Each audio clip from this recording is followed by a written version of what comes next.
Buenas, Antônio. Amigo velho, sabe o quê? Tava aqui olhando esse material que o teatro da turma do Dionísio usa para fazer as peças dele sobre missões, né? Porque tinha muito gado aí no tempo das missões. E aí, tem outra coisa também que eu não sei se o amigo sabe. Eu tropiei muito por esse Rio Grande afora aí. Subi, desci serra, andei aí pelo Pampa. E eu queria te fazer uma pergunta aí pro episódio de hoje. Que, assim, pra gente tratar um pouco sobre a questão, assim, ó, das vacarias, as estâncias comuns de São Miguel e Japeju. Professor Antônio, poderia nos dizer que processo histórico foi esse? Buenas, Argemiro! Para trazermos um olhar panorâmico sobre as estâncias missioneiras, preciso começar dizendo que o gado chegou às terras Guarani praticamente junto com os jesuítas, principalmente como fonte de aquisição de proteína animal, diminuindo assim a dependência da caça e melhorando as condições para a implantação de núcleos urbanos permanentes.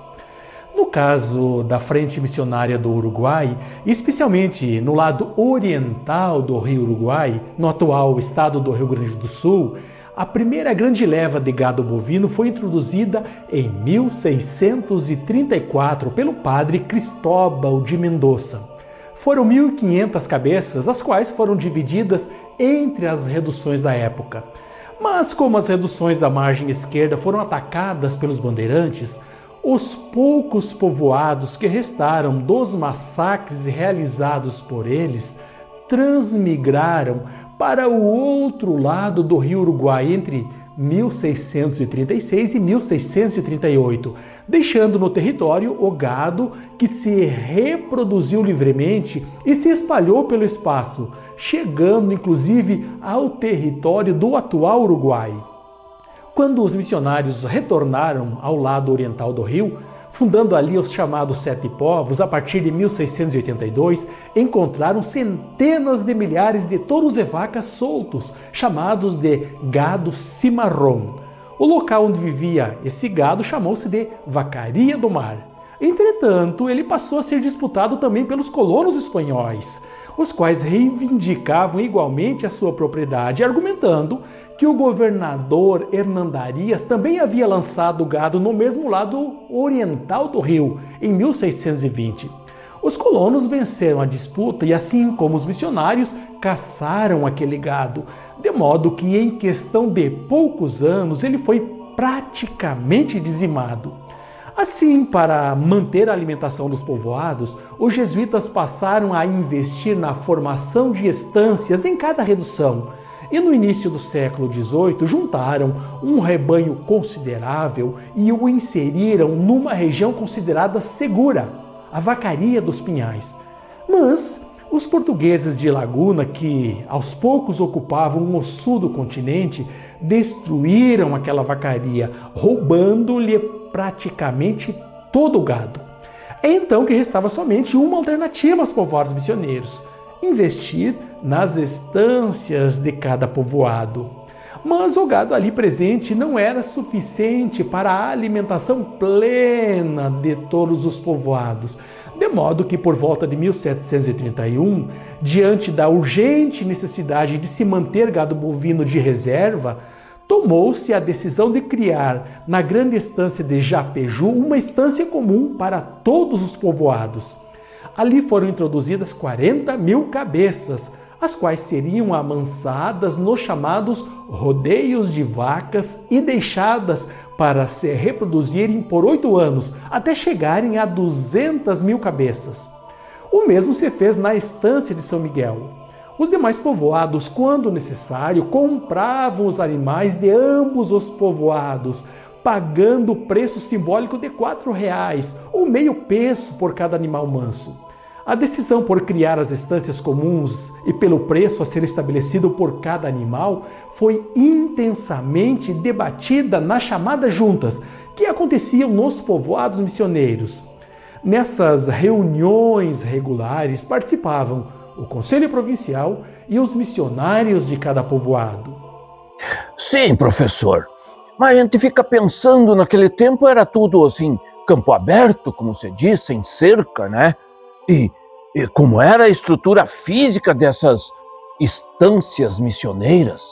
Argemiro, geralmente nós ouvimos falar da estrutura física da parte urbana dos povoados missioneiros e pouco ou quase nada sobre as estruturas que existiam no restante do espaço que compunha o complexo reducional, como as roças, as estâncias e os caminhos.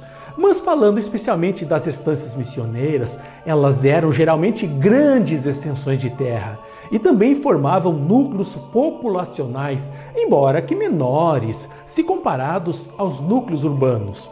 Nesses núcleos, sua população ocupava estruturas físicas ali estabelecidas para possibilitar aos indígenas vaqueanos cuidar do gado ali existente. Essas estâncias possuíam então casas para os trabalhadores, espaços de roças, postos que eram as subdivisões das estâncias, nos quais viviam os posteiros, e também capelas para o desenvolvimento das atividades religiosas e também para o descanso e pernoite dos missionários quando em deslocamento por aqueles locais. Entretanto, essas capelas, assim como as demais construções, eram bem mais simples e rústicas do que as construções do povoado. Mas encerro a resposta à sua pergunta dizendo que, pela distância dos povoados, as estâncias possuíam estruturas que possibilitavam que famílias inteiras de indígenas pudessem lá viver, pautadas pelo binômio trabalho e oração. Essas pessoas eram também assistidas materialmente com os bens comuns do povoado. Professor Antônio, há alguma semana o amigo prometeu que falaríamos, em outro momento, sobre os pleitos existentes entre os povoados missioneiros por conta da disputa de espaços, principalmente nas estâncias, né? Vamos conversar um pouco sobre isso? Argemiro, assim como os ervais, as estâncias missioneiras foram palcos de diversas disputas entre os povoados das missões. A solução para esses pleitos era dada pelo padre provincial, ouvidos seus conselheiros e os povoados envolvidos. As disputas podiam envolver gado, aguadas e terras. Como são inúmeros os casos de pleitos, eu trago apenas um, acontecido entre o povoado de São Miguel, localizado no lado esquerdo do rio Uruguai, e o povoado de Santo Tomé, localizado no outro lado do mesmo rio, mas possuindo uma estância no lado oposto.